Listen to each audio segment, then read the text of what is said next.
The movie begins in the captivating land of Scotland, where a young girl is returning her home after a long day of work. The moment she steps foot inside her house, she is brutally killed by a serial killer who targets innocent girls and gruesomely mutilates their bodies. Now we find ourselves in Chicago that is plagued by the aftermath of a brutal gang war that has claimed the lives of numerous gangsters. With a hint of humor, Detective Dan playfully suggests that if the gangsters continue eliminating each other, the city might just find itself devoid of crime in no time. Unfortunately, the other police officers do not appreciate his comments. Dan's partner presents him with a file, revealing that he must travel to Scotland. Initially perplexed, Dan's astonishment grows as he opens the file. Once upon a time, in a city called Chicago, there was a case that captured his attention. It was a dark and gruesome tale of a killer who committed unspeakable acts against innocent girls. Scotland is experiencing similar cases, leading to Dan being summoned there. Next, we are taken to the Scotland police station, where the police chief introduces Dan to his new partner, Inspector Glenn.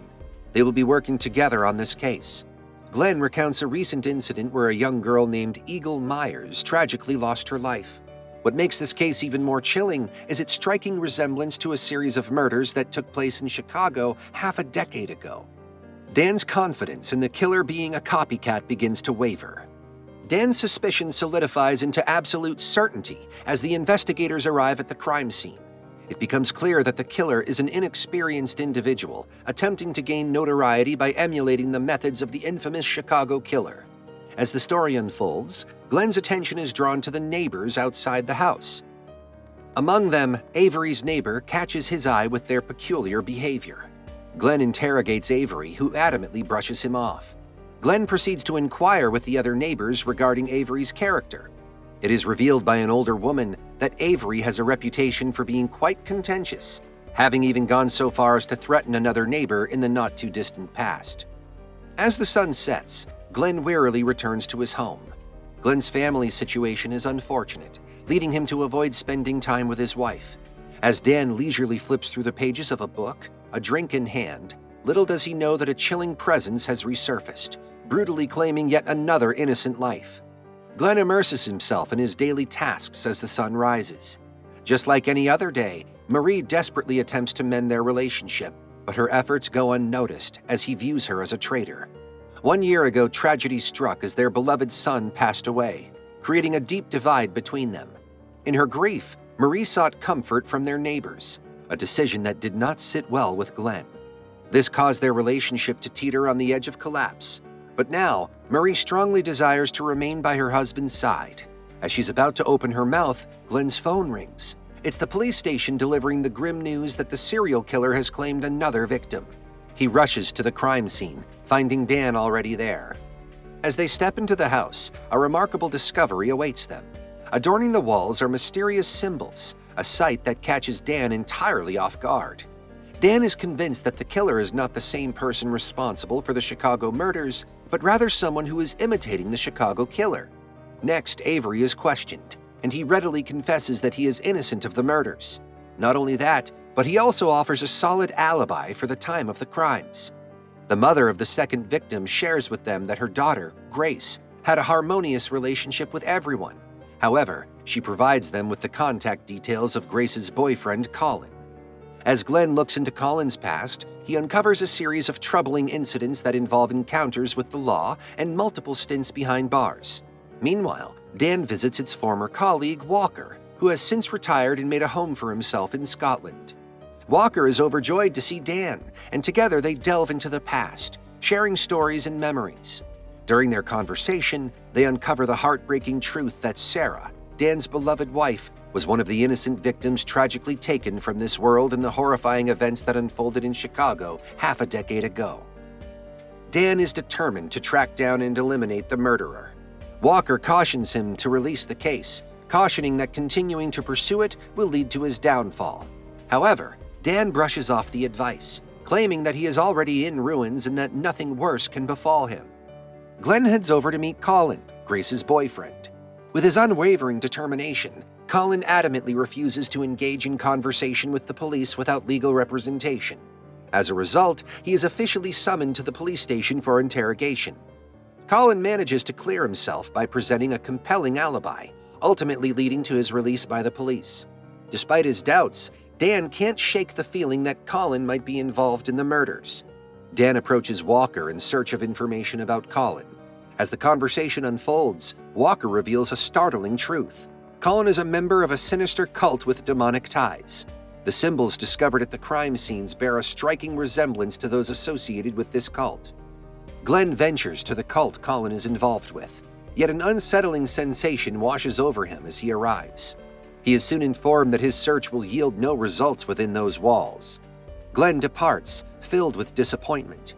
As the story unfolds, we are transported to Glenn's humble abode, where Marie graciously invites Glenn and his companions for a delightful evening meal. Over dinner, Dan and Walker offer Glenn heartfelt advice to leave the past behind and embark on a new, fresh chapter in life. Their words deeply resonate with the couple, igniting their desire to embrace a new beginning. As the investigation unfolds, the focus turns to the first victim's neighbors. One particular lady comes forward with a crucial piece of information. She recalls a man named Colin, who had a habit of following girls and was frequently spotted near Avery's house. This revelation adds a new layer of intrigue to the case. As the story unfolds, the police find themselves growing increasingly convinced of Colin's involvement in the series of heinous crimes that have plagued the city. Their suspicion reaches a tipping point, leading them to initiate close surveillance of Colin's every move. But Colin, with his cunning nature, quickly detects the police activity and attempts to make his escape. Glenn, a talented racer, pursues and apprehends him, despite being captured. Colin wears a peculiar smile that suggests he remains undisturbed. Glenn's home is filled with an unsettling atmosphere, causing Glenn to sense a foreboding presence. Instinctively, he begins searching for Marie, only to discover that she has mysteriously vanished. He dials her number, anxiously waiting for a response. The sound of the ringtone fills the air, leading him closer to the source. As he follows the sound, dread begins to settle in his heart. His worst fears are confirmed when he discovers the lifeless body of his beloved wife, taken by the hands of a merciless serial killer. The police show up, yet Glenn is overcome with grief and resolute in his pursuit of the murderer. Glenn seeks out Walker's assistance, only to be interrupted by an urgent call from the chief. The news is devastating. They have discovered half of Glenn's wife's body. A wave of anguish consumes Glenn as he gazes upon the lifeless form of his beloved wife. The sight ignites an uncontrollable fury within him, fueling his relentless determination to seek vengeance against Colin, the man he firmly believes responsible for this heinous act. Colin finds himself in an intense interrogation, steadfastly maintaining his innocence and refusing to confess to any of the alleged murders. He goes as far as to jest that he is acquainted with the actual serial killer, an American expatriate he crossed paths with at a local watering hole half a decade ago. The chief begins his investigation into the mysterious foreigner, but just as he's getting started, Glenn shows up with a murderous intent towards Colin. He has regained his composure and is now under control. Colin's release without sufficient evidence leaves Glenn feeling upset. Dan offers comfort, encouraging him to remain resilient as they assure him the perpetrator will be apprehended soon. Glenn firmly believes that Colin is the culprit, given the overwhelming evidence against him. Dan attempts to convey to Glenn his deep empathy, drawing upon his own experience of enduring similar anguish 5 years prior when his girlfriend, Sarah Christine, fell victim to the brutal murder. Glenn is perplexed by the police's decision to let Sarah's boyfriend take charge of the investigation. However, Dan sheds light on the situation, explaining that Sarah's boyfriend's involvement was kept confidential, known only to his partner, Walker.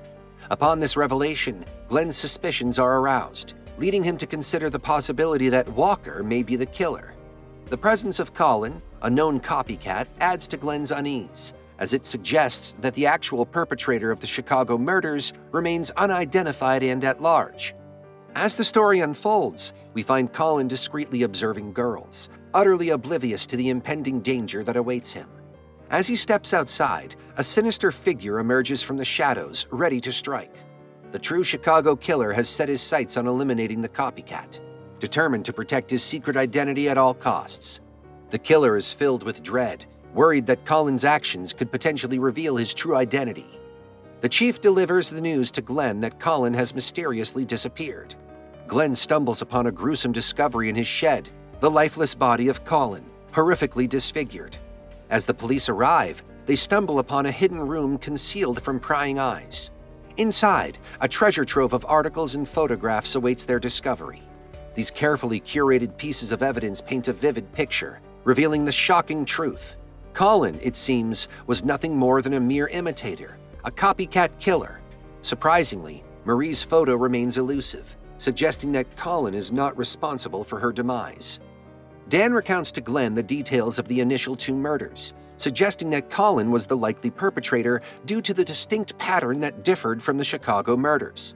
However, the murders of Marie and Colin bore a striking resemblance to those of the victims in Chicago, suggesting that Colin was merely imitating the previous crimes. Colin and the Chicago killer had a connection, and unfortunately, Colin met his demise to safeguard the true identity of the killer.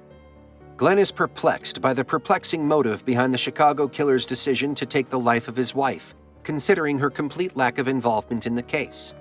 It dawns on them that Marie must have been acquainted with the killer, prompting them to investigate Colin's and Marie's contacts. According to Colin, he was informed about the Chicago murders by an American foreigner. As fate would have it, Dan stumbled upon a photograph of Colin and Walker together, a telling clue that pointed to Walker as the mysterious outsider who had shared the chilling details of the murders with Colin. Dan reaches out to Walker, who promptly arrives at his location. With a stern expression, Dan confronts him, leveling a grave accusation, being the notorious Chicago killer. In a stunning turn of events, the movie takes an unexpected twist as Dan makes a shocking confession. He reveals that his motive for the murder of Sarah was her alleged affair with Walker. Walker's world shatters into a million pieces as he comes face to face with a shocking truth. His friend, the person he trusted, is the notorious Chicago killer. In a chilling confession, Dan reveals his sinister motive behind the murders of the other girls, a twisted ploy to deceive the authorities and derive sick pleasure from dismembering their bodies. Walker, filled with despair, is suddenly struck by a bullet fired by Dan. Glenn makes his entrance and Dan cunningly points the finger at Walker, accusing him of being the notorious Chicago killer. With a heavy heart, Dan informs Glenn that Walker is responsible for the tragic loss of his beloved wife. Glenn is devastated, but just before Walker takes his last breath, he reveals a shocking truth. He could never bring himself to harm his beloved Sarah. Instead, he points the finger at Dan as the true culprit. Glenn becomes aware of the truth and embarks on a pursuit of Dan, resulting in a thrilling car chase at breakneck speeds. In a shocking turn of events, Dan aims at Glenn's car, resulting in a devastating crash that leaves Glenn injured. In a cruel twist, Dan mercilessly taunts Glenn, claiming that he took the life of his wife as a consequence of her betrayal, deeming her deserving of such a fate. In a whirlwind of chaos, Glenn is struck down by Dan, who manages to make a swift getaway.